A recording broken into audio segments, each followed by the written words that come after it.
সরকার যদি আগামীকাল জাতীয় পার্টি এবং 14 দলের সাংগঠনিক কার্যক্রম নিষিদ্ধ ঘোষণা করে, আগামী পরশুদিন নির্বাচন কমিশন জাতীয় পার্টি এবং 14 দলের নিবন্ধন স্থগিত ঘোষণা করবে।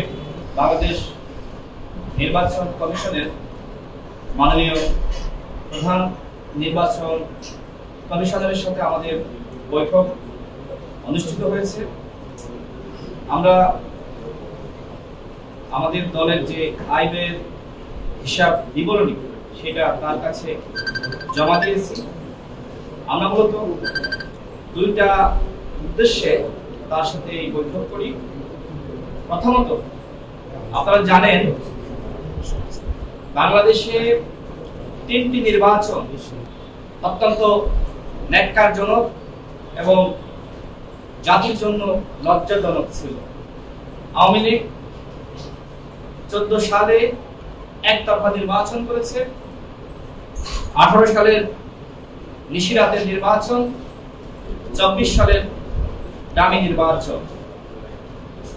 ইতোমধ্যে সরকারের পক্ষ থেকে আওয়ামী লীগের সাংগঠনিক কার্যক্রম নিষিদ্ধ ঘোষণা করা হয়েছে, কিন্তু যারা আওয়ামী লীগের দোসর ছিল, যারা আওয়ামী লীগকে ফ্যাসিস্ট বানিয়েছে, সেই জাতীয় পার্টি এবং 14 দলের বিষয়ে সরকার এখনো পর্যন্ত কোনো সিদ্ধান্ত গ্রহণ করে নাই। এর আগে আমরা মাননীয় প্রধান নির্বাচন কমিশনার বরাবর একটি চিঠি দিয়েছিলাম, যেমনি ভাবে আওয়ামী লীগের নিবন্ধন স্থগিত করা হয়েছে, ঠিক একই প্রক্রিয়ায় জাতীয় পার্টি এবং 14 দলের নিবন্ধন স্থগিত ঘোষণা করতে হবে। এই বিষয়ে আমরা নির্বাচন কমিশনের পক্ষ থেকে গৃহীত পদক্ষেপ সম্পর্কে জানার জন্য এখানে এসেছি।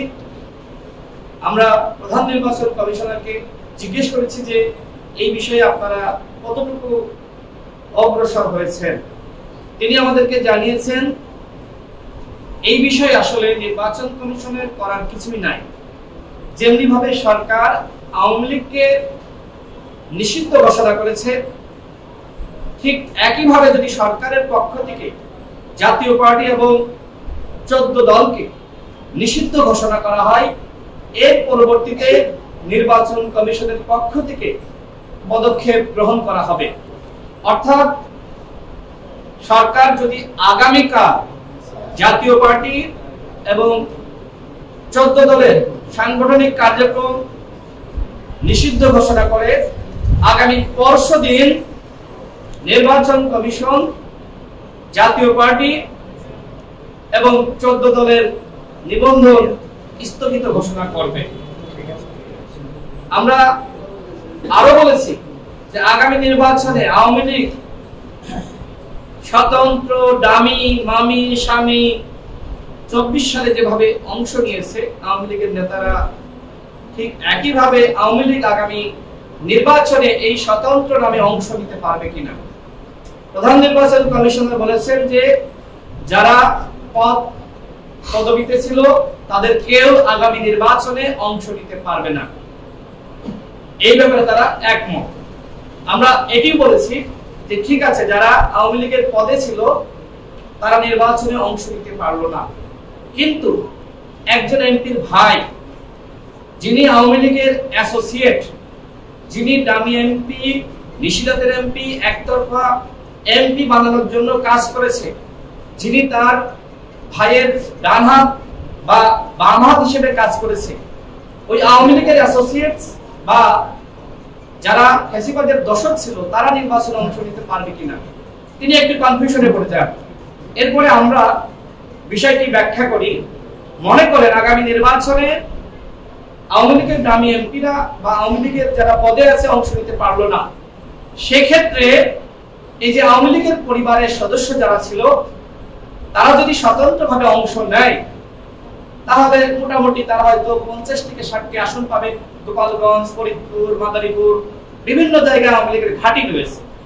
সেক্ষেত্রে তো প্রথমবার এই আওয়ামী লীগ স্বতন্ত্রভাবে তারা আসলো, কারণ তাদের সেই অর্থনৈতিক ভিত্তি রয়েছে। শুধুমাত্র হাসিনা পালিয়ে গেছে, কিন্তু হাসিনার যে ফ্যাসিবাদী সেটআপ পুরোটাই রয়ে গেছে।